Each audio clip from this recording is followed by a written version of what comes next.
घर में हम पूजा पाठ करते हैं। पूजा पाठ का प्रचलन जो है वो घर में होना ही चाहिए, जिससे बच्चों में अच्छे संस्कार आते हैं।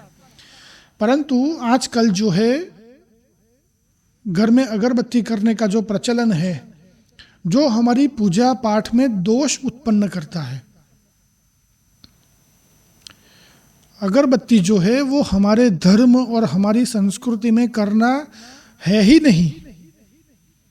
फिर भी आप देखेंगे कि प्रत्येक घर में सुबह शाम अगरबत्ती जो है वो होती है। अगरबत्ती जो है वो हमें क्यों नहीं करनी चाहिए और क्या करना चाहिए जिससे हमारी पूजा पाठ जो है वो दोष मुक्त हो। अगरबत्ती जो है वो आप देखते होंगे कि बांस से बनती है। बांस जो है वो हमारे धर्म में अति पवित्र वृक्ष माना गया है, जो वृद्धि का प्रतीक है। यदि ऐसे बांस को आप अपने घर में प्रज्वलित करते हैं तो अपनी वृद्धि जो है उसको आप स्वयं ही प्रज्वलित करते हैं। अपनी वृद्धि का नाश जो है वो आप स्वयं करते हैं। इसलिए घर में जो है वो अगरबत्ती नहीं करनी चाहिए। फिर भी आप देखते हैं कि सुबह शाम व्यक्ति जो है अगरबत्ती घर में करता है। यदि अपनी दुकान में है, अपने कार्यस्थल पर है तो वहां पर करेगा। परंतु अगरबत्ती करना जो है वो आपके पूजा पाठ में दोष उत्पन्न करता है। तो मुख्य प्रश्न जो है कि ये प्रचलन आया कहाँ से अगरबत्ती करने का। तो हमारे धर्म में अगरबत्ती का जो है वो प्रचलन नहीं है। प्रचलन है तो धूप करने का और दीप करने का। अगरबत्ती करने का जो भी नियम या फिर प्रचलन या फिर पूजा विधि जो है वो किसी दूसरे धर्म में है, और वो दूसरा धर्म जो है उसने हमारे ऊपर कई सालों तक राज किया है। तो उसके धर्म से इन्फ्लुएंस होकर हमारे घर में आजकल अगरबत्ती करने का प्रचलन है, क्योंकि हमारे धर्म में धूप जो है उसको महत्व दिया गया है और अगरबत्ती को हम धूप समझ बैठे हैं, या फिर हमें फोर्सफुली प्रोपेगेंडा के तहत ये समझाया गया है कि अगरबत्ती करना मतलब धूप करना। परंतु यह बिल्कुल भी शास्त्र उचित नहीं है। इसलिए अगरबत्ती करना मतलब अपने पूजा पाठ में स्वयं ही दोष उत्पन्न करना, स्वयं ही अपनी वृद्धि जो है उसका नाश करना, स्वयं ही अपनी प्रगति जो है उसका नाश करना है। क्योंकि जितनी भी अगरबत्तियां बनती है वो या तो विधर्मी बनाते हैं या फिर उसमें 90% जो है वो बांस का उपयोग होता है। कुछ अगरबत्ती जो है जो ब्रांडेड है, जो अच्छी कंपनी की है, वो लोग जो है वो बांस का उपयोग नहीं करते हैं। तो यदि आपको ज्ञात है और आपने पैकेट पे देखा है कि इसमें बांस जो है उसका उपयोग नहीं है, तो फिर आप जो है ऐसी अगरबत्ती उसका उपयोग कर सकते हैं। परंतु ऐसी अगरबत्ती जो है वो थोड़ी महंगी आती है, इसलिए हम उसको अवॉइड करते हैं। हमारे पूजा विधि में धूप का महत्व है, तो धूप किससे किया जाता है? गूगल से, कपूर से।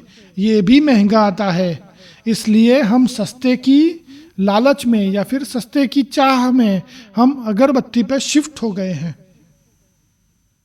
सबने अगरबत्ती करना चालू कर दिया है, परंतु अगरबत्ती जो है वो शास्त्र उचित नहीं है।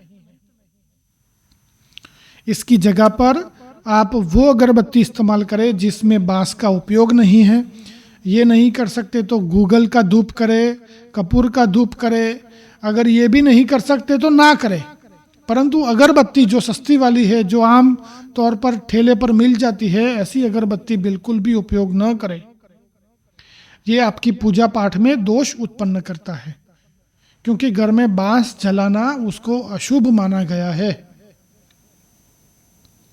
और पूजा के समय पर आप कोई ऐसी चीज करते हैं जो अशुभ है, तो यकीनन आपके पूजा पाठ में दोष जो है वो उत्पन्न होता है।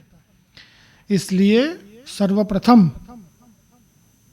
ये काम करें, अगरबत्ती करना बंद करें, दीप करना शुरू करें। हमारे पूजा पाठ में दीप करने का महत्व है, दीप जलाने का महत्व है, धूप करने का महत्व है, अगरबत्ती करने का बिल्कुल भी नहीं है।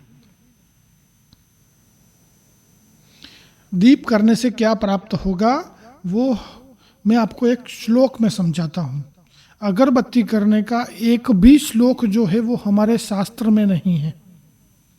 यदि अगरबत्ती जो है वो हमारे शास्त्र के साथ संलग्न होती, हमारे शास्त्र में शामिल होती, तो अवश्य ही अगरबत्ती जलाने के लिए कोई ना कोई श्लोक होगा, परंतु ऐसा बिल्कुल भी नहीं है। ये पिछले 100 वर्षों में एक साजिश के तहत हमारे सबके घर में फोर्सफुली घुसाई गई जो प्रथा है।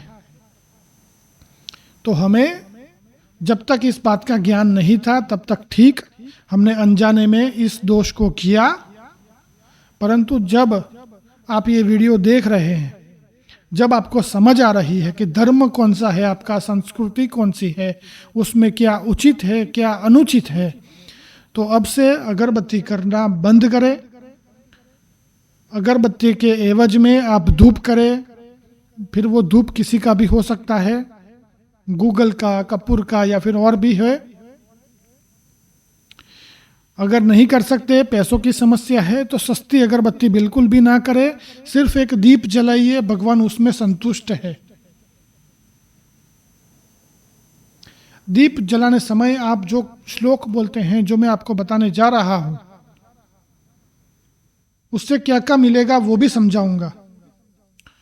शुभम करो तो कल्याणम, मतलब कि शुभ और कल्याणकारी है। आरोग्यम धन संपदा, आरोग्य देने वाला है, धन और संपदा देने वाला है। शत्रु बुद्धि विनाशाय, शत्रु की जो बुद्धि है उसका विनाश करने वाला है। मतलब आपका कोई शत्रु हो जो आपका अहित चाहता है, जो आपका बुरा चाहता है, तो उसकी बुद्धि स्वयं ही विनाश कर देगा दीप। दीपम ज्योति नमोस्तुते, दीप को नमन करने से ये प्राप्त होता है। अभी श्लोक समाप्त नहीं हुआ है। अब दीप को यानी कि अग्नि को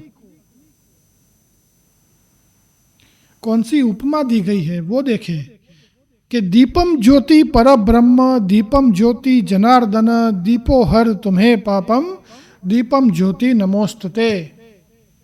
मतलब कि दीप जो है वो पर ब्रह्म है, दीप ज्योति जो है वो जनार्दन है,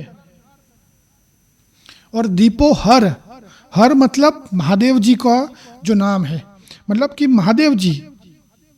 तो दीप की जो ज्योति है वो ब्रह्मा विष्णु महेश तीनों की उपमा जो है वो दीप को प्राप्त है, यानी कि अग्नि को प्राप्त है। और आप देखेंगे कि हमारे सारे शुभ काम, सारे शुभ प्रसंग वो अग्नि की साक्षी से होते हैं। फेरे भी हम जो है वो अग्नि की साक्षी में लेते हैं। घर में आप कोई भी पूजा पाठ काम करवाइए, फिर वो छोटी से छोटी, यदि सत्यनारायण की पूजा भी आप करवाते हैं, तो पूजा शुरू करने से पहले पंडित जी जो है वो दीप जलाने का काम करते हैं, क्योंकि अग्नि जो है वो साक्षी है। सत्यनारायण की पूजा करवाई या फिर नवचंडी करवाई है, सतचंडी, सहस्त्र चंडी, जो भी बड़ा से बड़ा काम करवाइए, सबसे पहले काम पंडित जी जो करते हैं वो दीप जलाने का है। क्योंकि अग्नि जो है वो सर्व पवित्र है, सबसे पवित्र अग्नि है। पंच तत्वों में से सर्व पवित्र जो है वो अग्निदेव है, और अग्नि की साक्षी पर किया हुआ कोई भी शुभ काम जो है वो अवश्य फलित होता है।